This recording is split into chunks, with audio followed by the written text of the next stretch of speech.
Okay, so day one of this project, our goal is to get something glued down on the bottom half to be the table. So I've got red and purple, and I'm gonna glue the red down here, and this is essentially my table, and this is the background. Later, we're gonna make a fruit bowl and put it here and just glue it down on top of everything. But today we wanna make some nice line patterns to go in the back and on the table, just like we were seeing in Henri Matisse's work. So I'm gonna glue this down by using lots and lots of glue because these glue sticks are not the best. So make sure you use a lot of glue so they really stick down. And I'm trying to keep it on this paper so I'm not getting glue all over my desk here.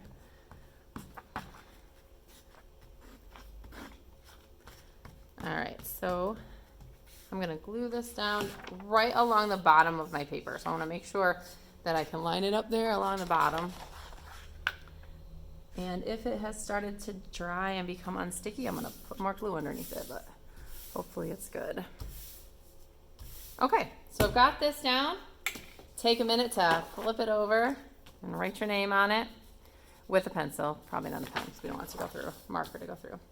All right, so we're gonna use tempera paint for this.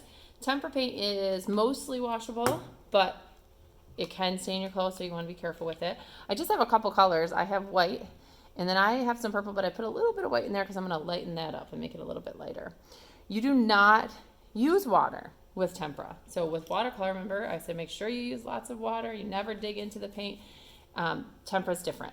We don't need any water at all. I think I'm gonna start with white. So I'm just gonna get some white. Well, you do need water, but you only need water when you're switching colors. So wash your brush out, and then you're still gonna wanna kind of dry your brush as much as possible. So before I just start painting something, I am trying to think of like what kind of line am I gonna use to make these line patterns.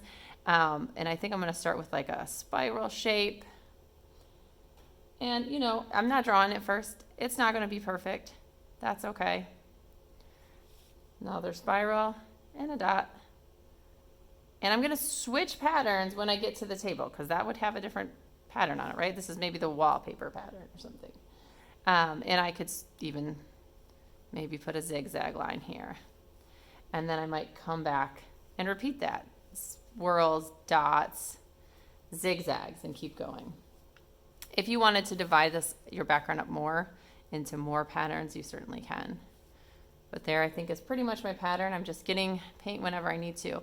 Notice that I'm not pressing my paintbrush down. I'm using the tip.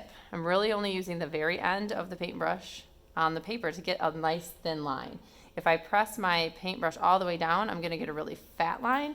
And in this case, since I'm making line designs, that's not what I want. I don't want a big fat line. I've got kind of a smaller brush and I want a nice small line. So I'm not pressing it down.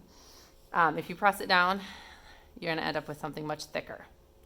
And that's okay if that's what you want. So maybe I will have a thick line down here in my table. And I decided I'm gonna make my patterns go the opposite way here just to make sure we have a very distinct difference. So I'm making a little dash line. Oops, I'm going a little crooked. I'm gonna try to straighten that out. And I am pushing my brush down all the way, but you can clearly see the difference, right? How thick this line is compared to when I was just using the tip of it. So you're just gonna keep going, adding patterns. And I didn't switch colors there, but maybe I will come back in with some purple down here and some white and go back and forth in here and keep white in my background. So that's your goal for day one, is just to get the table glued down, patterns in the background, patterns on the table, like a tablecloth and wallpaper. And then tomorrow we'll start talking about making our still life and cutting that out and getting that glued down. And then we're gonna have to come in one more time with paint and add some patterns onto the bowl and maybe some shading into the stuff in our still life. So, okay, that's it.